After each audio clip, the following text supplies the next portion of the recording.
We're here to discuss today the impact that communities of practice and social networking technologies can have on universities and the communities they work with externally, businesses and other communities, and help solve some of the problems that are confronting society and the economy in particular today. My name is Simon Whittemore from Jisc, Business and Community Engagement. I'd like the other members of the panel to introduce themselves, please. My name is Jeremy Davenport, and I represent the Creative Industries Knowledge Transfer Network, funded by the Technology Strategy Board, with a mission to help accelerate technology-driven innovation across the creative industries. My name is Paul Lowe, and I'm the course director of a master's programme in photojournalism and documentary at the London College of Communication, University of the Arts London, and I also work with our central unit for learning and teaching design in art and design, SILTAD. And I work a lot on developing online pedagogy, teaching and online, but also to take out into the world of professional practice and make links between the university institution, our students, and professional practice. Thank you, Paul. My name is Etienne Wenger, and I'm an independent. I work as an independent, but I would call myself a social learning theorist. At the same time, I'm a practitioner of social learning systems, developing communities of practice in the context of organization, across organization in different sectors, including the academia, the business world, government, and also international development. Thank you. I'm Brian McCaul. I'm the Director of Commercialisation for the University of Leeds, but also sit on a couple of professional bodies in the area of knowledge transfer. So interested in how we can be more effective in terms of getting innovation and knowledge out of universities into the community and into businesses. So interested in the use of online technologies for that purpose. Thanks very much. So we've got an array of expertise and experience here to draw upon. The first question I'd like to pose to the panel is, in order to make these communities of practice across these diverse constituencies work well, what would you say are some of the core competencies of the people who are leading and perhaps mentoring and convening those communities of practice? Would you like to kick off with that, Jeremy? Right. Well, I mean, I think the individuals, the champions, are critical to the success of creating community. We talked about it today.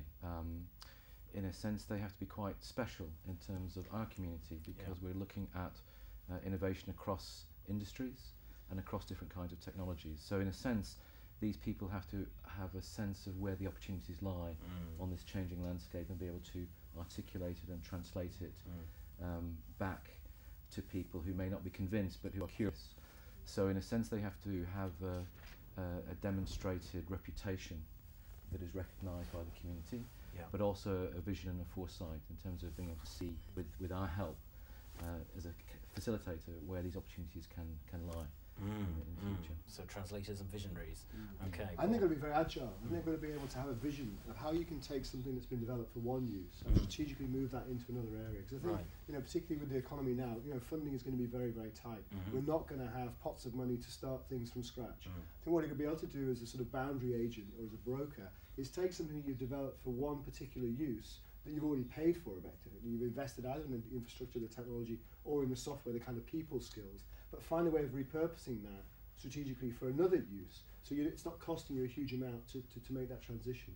And I think having people who can interact between different communities, between different groups, interface agents, as it were, who can work across those boundaries, is going to be really, really key in navigating this very complex landscape that we're engaged in. Okay, and those navigators, those translators across those boundaries, what other key skills do you think they need, Etienne?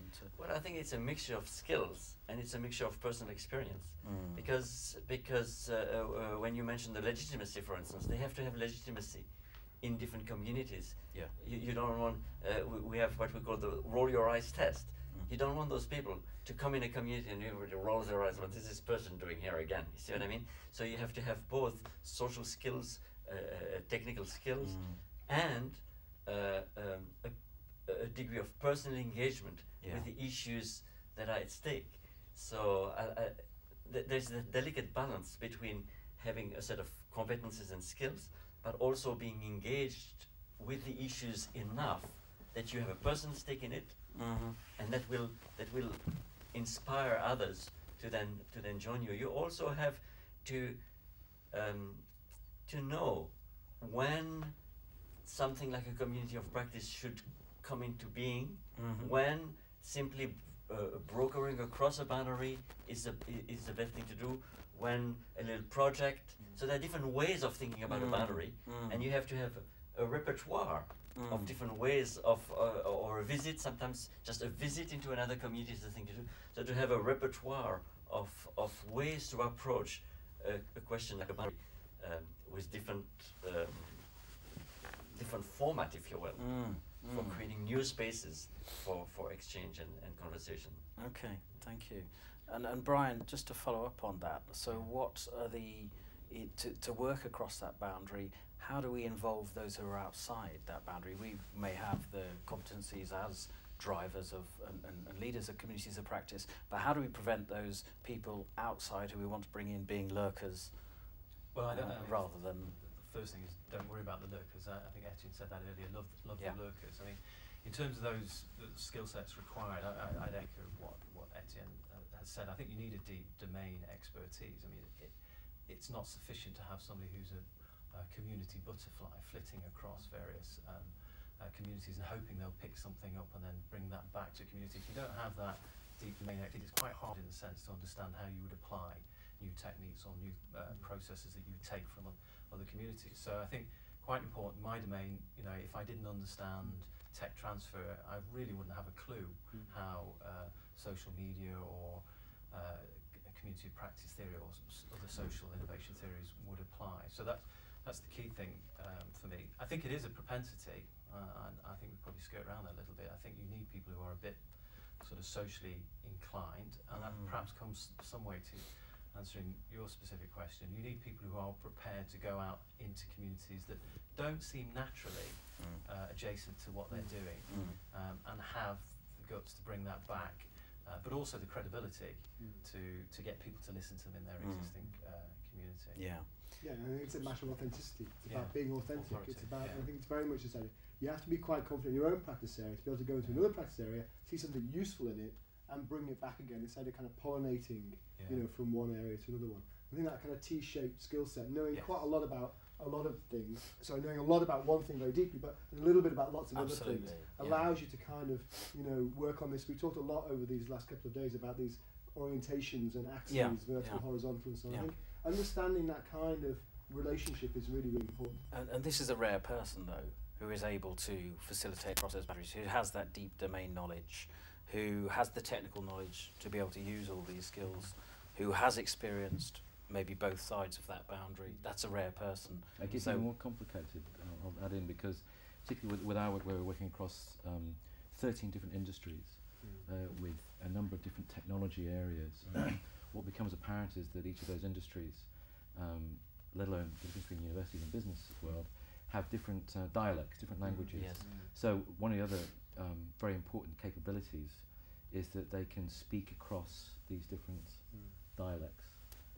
And I think part of that is that they have to be very good storytellers.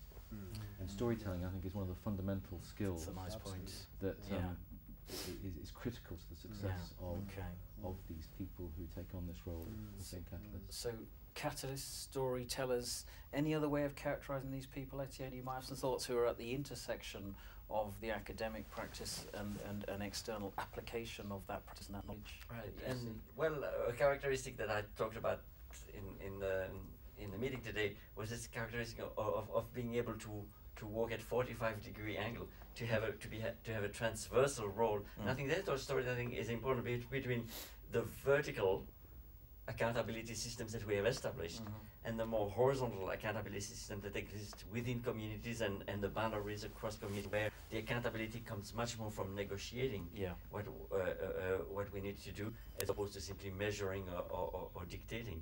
But these two systems are important in their own right, and so sometimes storytelling is a way to make something in the horizontal plane of accountability visible to someone who is in the vertical, in a way that capture more of the content than simply a measurement. Measurements are important too, but sometimes even measurement with a story can help you interpret what that measurement really means when it's when it's an experience. So the value is not there until you combine the measurement with the narrative. I think so. The story. I think that's very true. With the value. Yeah. That makes a lot of sense. What are the principles of engagement at the axis of the vertical and the horizontal? Would you want to identify as core principles to the signs of a successful community of practice, an effective community of practice? Anyone have any comments on that? I could perhaps address that at the level of the individual. I think, you know, if you're talking about horizontal, on the horizontal, a level of authority, I mean, it comes back to your authority within your community. You know, how well recognised you are. It gives you a little bit more latitude on the horizontal. On the vertical, within an organisation, sometimes it's just simply a question of seniority, and that probably makes these people very, very rare. So. And we're always walking that line, and it's very difficult within an organisation. You know, if you overstep the mark, I mean, you're trying to do something innovative within a university, for example, you can quite easily get into, you know, trouble with sort of very collegiate attitude where things are done almost quasi democratically. So it's quite easy to fall foul of that vertical authority. So I mean, I think I can address that sort of the personal level more so than community level. If it's at personal level, then the individual needs to be incentivized, supported, sustained in the institutional system. So, Paul, is that your experience, for example, as somebody who's... I think the big question is time. I think people need to be given time to do these things, because it does take time. I think, you know, more time and time again we see it's a patient thing. It doesn't happen overnight. It's not a kind of, you know, and you need to be given time to make mistakes, time to fail, in order to be able to succeed. And I think that's one of the biggest problems at the moment. There's such a pressure on time. And that's, I think, the one way that we can give people some intrinsic motivation to do these things well.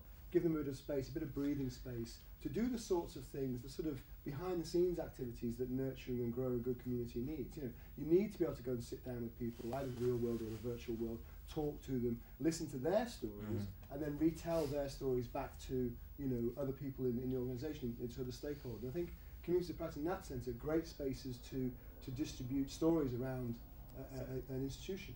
You know, because by listening to people's stories in the community and then taking them out into other communities, it's a very, very powerful way to transmit information. It can be very simple stories. How have you done something? You know, what did you use to teach that particular class?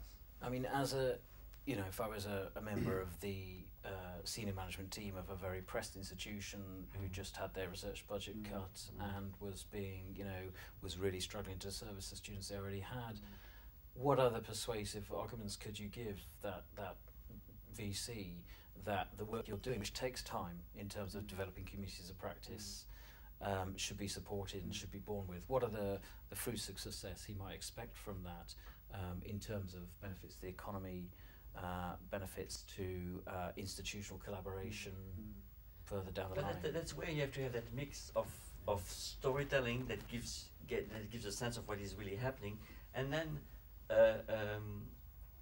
measurements or points. They may not necessarily measurement, but achievements perhaps that would then speak to these vertical questions about the economy, serving a certain number of students. And what I found interesting in the 15 years that I've been dealing with it in organization, is a shift in the vocabulary, is a shift in the language, and the shift in the language is non-negligible. Like today, we've talked a lot about brokering and recognizing the value of the people who can do this brokering. That's a language that did not exist 10, 15 years ago, and we would not, you know, and even a language of communities is a language that did not exist. So introducing that language in organization also enables new stories to be told that you couldn't really legitimately tell before. So I think there is a bit of work there about developing a way of talking about these issues. With its own lexicon. With its own, I think it gives legitimacy to some of that activity. So, I mean, I think you're right. If you went back a few years, somebody who was a broker may have been perceived to be just a bit of a pain in the arse. They're never at the desk. They're not doing what they need to do. Whereas in reality, the evidence is that they're probably more effective in what they do. But just giving that tag of a broker, a linchpin or something of that nature, gives it a kind of credibility and acceptance within the but even like 15 years ago, if you told your manager, I'm going to go spend 2 hours with my community, Yeah. it's, hey, wait a minute, we Well, have work to do here. Things have You know what I mean? changed. Yeah. Jeremy, you were going to say? I think it's, I mean, it's quite interesting because our perspective is that we're funded by the Technology Strategy Board, for which we've attached it there, Yeah. to create a community, a physical and a virtual community, to achieve a very specific aim, which is to catalyse innovation. So the tension points is that it's on that axis, but it's in a slightly different space. And against the background of austerity Britain, so to speak, it becomes even more imperative that we become better and thinking about ourselves at telling our stories on that vertical axis. And I think one thing that's very clear for us is that a community is not an end in itself. No. It has to generate an impact that can be measured either through stories or through metrics. Yes. And that is a journey I think that we're all on, whether it's within the university or operating outside the university. And I think that the tension on that vertical and horizontal axis is not going to get less, it's going to get more. And I hope that the pressures will not compromise or will not kind of stifle the innovation. I mean, you said something very powerful, Paul, which is about the need to fail on this journey, because I don't think any of us have the answers in terms of how we create these dynamic, rich communities. But one thing for sure is that it takes time, and there are successes, but there are also failures, and that is something that cannot necessarily be project managed in a finite 18-month period or 2-month period. I mean, to me, it's about creating spaces for meaningful, authentic experiences, where you can actually, spend time with people, talking to them, listening to their stories, creating, I think what Etienne's called a space of expressibility, where you can, exchange ideas, exchange and a lot of it's quite emotional. I think we have to be aware of the emotionalness of it, Absolutely. and the playfulness of it, as well as the seriousness of it, and allow spaces that are multivalent in that way. But they're not just, you can express your identity as a practitioner in a variety of different ways, in a meaningful way with other people. I think that's a really key thing to be able to do. And I think, one of the problems is you've got your head down, your nose to the grindstone, you never get a chance to look up, see what other great work other people are doing. I mean, how many times have we been in an institution, we've come across a work colleague who we've never met before, who's been doing an amazing thing that we can immediately see how we might be able to apply it to our practice. And yet there's no way of finding that person. I think that's where, encouraging, cultivating, growing communities of practices in a structured way. I think, I think they have to be nurtured. They need to grow organically, but that, to grow a plant organically, you still need to water it, give it some fertilizer, have the right conditions. If you just leave it in the garden, it's going to wither away. Absolutely. So time and nurturing is needed to give people the confidence and the space to work across those boundaries. Absolutely. And those working across those boundaries is critical, isn't it, for our for economic reasons, for social reasons. We have a whole range of social problems that are going to be addressed by looking at things in silos, same with research areas, new markets, new opportunities, working across boundaries. I think we'll look to draw this to a close very, very shortly, if that's okay with everyone. But one sort of final question, which you could address in different ways, would be, as somebody who funds a certain amount of communities of practice, or let's take it from a funder's point of view, or the government's point of view, or the taxpayer's point of view is the best way to put it, how can you assure the taxpayer that those communities of practice that are funding in this area across universities and otherwise are sustainable, and what would be the qualities of that, what would help assure that sustainability?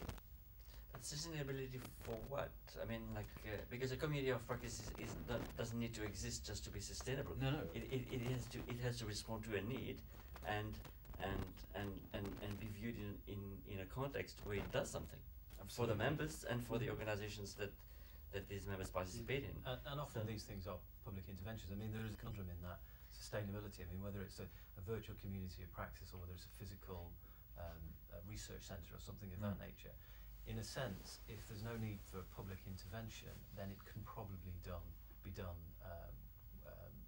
via the market. So there's a danger that if you're using these sorts of interventions, so for example, there are very few, 500 million pounds technology businesses in any city. A university is one of those. There's a kind of an obligation for it to step up to the mark and work towards economic regeneration and social cohesion within its region. So some of these things that we're talking about make that more effective, make us able to address those needs more effectively. Now, once you turn the tap off, if we stopped doing that because it doesn't pay for itself anymore. Well, you've still got some lasting legacy from that. And if you say, well, it must be sustainable, maybe it has to morph into something completely different. And maybe it's just, you know, a displacement activity, something that could have been done by the private sector anyway. So I'm always slightly careful about the nature of sustainability. Some things can come into existence, they can, you know, continue doing what they do, or they can die out and they've achieved a certain level of impact. I mean, I think we're talking clarity of purpose is what you were saying. But clarity of purpose also in the sense of what is the role of these different institutions. And I think maybe Paul should say a bit more about how he's been able to, for me I think it's one of the best examples of a master's course that has articulated with the development and sustenance of a community of practice in the profession itself. And there is a role, I think, for the university in that articulation between formative courses and communities of practice in the real world of work. External, yes, you know? Absolutely. I mean, that's certainly what we've experienced. I think it's very much been a two-way exchange, or a multi-way exchange, where I think we've been able to go out into the professional practice world and ask it some quite tough questions, because at the moment, you know, there's a lot of things going on in all areas of professional practice. In my particular practice area of photography, you know, the huge ethical questions, the whole issue of digitization, the business models, some really tough questions out there. And we've been able to begin a discourse by bringing academics into that arena with the practitioners, where we can enable a conversation to happen that asks some tough questions both ways. But equally, we've also been able to go and kind of essentially sample what the industry thinks is important and what skills does it think you need to be a professional practitioner, and we've then been able to bring that back into our curriculum, feed it directly into the development of the course, so that our graduates are much better prepared when they go out there, because they've got real first-hand experience of the sort of problems and issues that the professional practice community has got. I think that's been a very powerful model that I think really could be applied to lots of other areas. Very briefly, how much does that depend on a linchpin role like your own, where you have your own research domain expertise in this space, you have your own student looking after children's responsibility, and you have your own practitioner profile as well, so you're able to bring those things together. Again, that's a very rare scenario, not to be negative. Well, I'm not sure it's quite so rare. I think there are lots of areas where, I mean, particularly, you know, we're looking at universities that are focused towards an engagement with business. I think, you know, there are quite a lot of people who could take on that brokerage role, who've got enough of a contact book, both in their academic environment and within the business environment. Certainly what I've found, it's been very, very easy to engage the professional practitioner and bring them into to the space, because they're actually quite excited by that. And we use live web conferences to do it. And anyway, there's a real engagement there, there's a real excitement to be in a space talking about these quite tough, quite interesting issues with global, because we're able to also use, you know, a very disparate group of people from the entire globe. You know, we have webinars that have photographers from New York, with photographers from the Philippines, with our students in London, and our students indeed all over the world. Of course, we haven't really touched on the you know, the green benefits of virtual communities of practice. We haven't touched on the money, the cost savings. We haven't touched on the international benefits. All of those things are perhaps more usually talked about. So, but right to raise them. And I saw that, just to put a small comment, that you were worried about those people are so rare.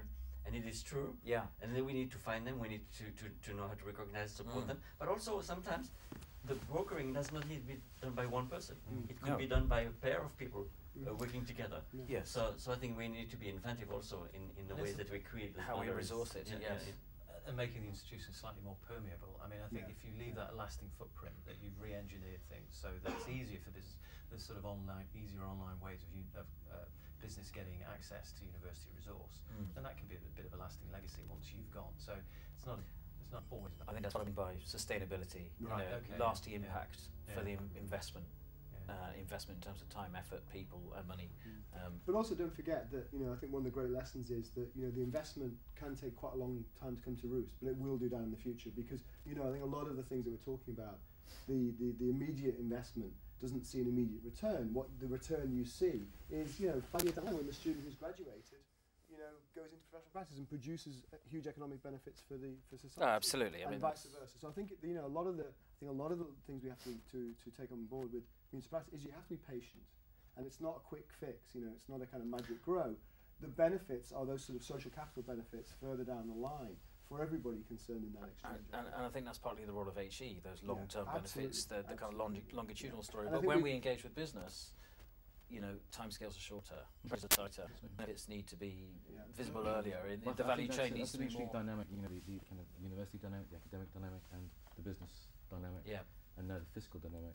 Yes. And I think, you know, whether it's within the university, but certainly for ourselves who are working with businesses, small, medium and large businesses, then there's an imperative to demonstrate how we can add value, and also to make sure that when we do add value, we can you know, use that as a compelling argument to get more people involved, but also for the people who are funding it to say, you know, it is worth staying with us, it is worth investing in this process, this community building.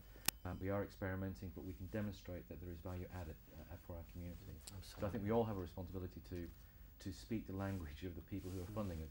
Absolutely. And sometimes that's not easy, but I think we have to reach out and understand where they're coming from and give them what they need. To tell that story To tell that in the story. right measurements, With the right terms, with the right mix mix, of vertical and horizontal. vertical and horizontal. So we all need to be like Buster Keaton walking into the wind like this. You know, moving So we'll all forward. walk off from here walking 45 degrees. Absolutely. Thank you very much. Good Thank note you on very which to much. finish. Thank you very much. Thank you, Jeremy. Thank you, Paul. Thank you, Etienne. Thank you, Brian. That was a really useful debate. Thank you very much. Thank you very much. Thank you. Cheers.